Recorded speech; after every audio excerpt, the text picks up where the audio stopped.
Ağcabədi rayon icra hakimiyyətində 8 mart Beynəlxalq Qadınlar Günü münasibətilə rayonun ictimai-siyasi həyatında fərqlənən bir qrup qadınla görüş təşkil olunub. Rayon icra hakimiyyətinin iclas zalında baş tutan tədbirdə çıxış edən icra başçısı Rafil Hüseynov qadınları bayram münasibətilə təbrik edib, onlara can sağlığı və fəaliyyətlərində yeni nailiyyətlər arzulayıb.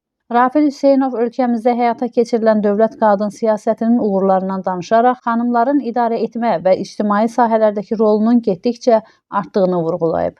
O, Ağcabədi rayonunun inkişafında qadınların göstərdiyi xüsusi fəallığı yüksək qiymətləndirib. İcra başçısı həmçinin Ailə İnstitutunun qorunmasında qadınların əvəzsiz xidmətlərini önə çəkərək bildirib ki, milli mənəvi dəyərlərimizi yaşadan və nəsillərə ötürən məhz analarımızdır. Vətən müharibəsində qazanılan möhtəşəm qələbədən danışan icra başçısı bildirib ki, bu həm də vətənpərvər övladlar böyüdən Azərbaycan qadınının mənəvi gücünün təcəssümüdür. Görüşdə iştirak edən qadınlar onlara göstərilən diqqət və qayğıya görə rayon rəhbərliyinə öz minnətdarlıqlarını ifadə ediblər. Tədbirdə ictimai həyatda fəallıq göstərən qadınlara bayram hədiyyələri, güllər və pul mükafatları təqdim olunub. Yekunda xatirə fotosu çəkilib.